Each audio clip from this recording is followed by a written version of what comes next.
குழந்தை வயிற்றில் தங்காமல் இருப்பது.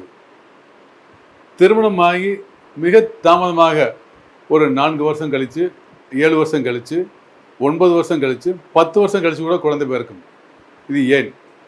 எப்படிப்பட்ட கிரக அமைப்பு இருந்தால் குழந்தை பாக்கியம் தள்ளி போகும்?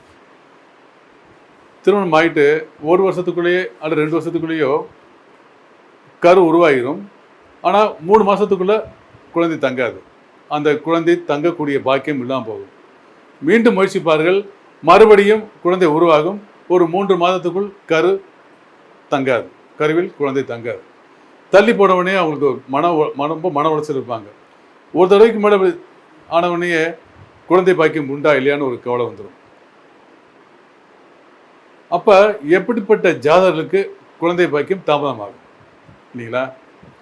யாருக்கெல்லாம் குரு லக்னத்துக்கு 5ல் 7ல் 9ல் குரு இருந்தாலும் குழந்தை பாக்கியம் தள்ளி போகுது யாருன்னா, அந்த குருவை சனி பார்ப்பது, குருவோடு ராகு இணைந்திருப்பது.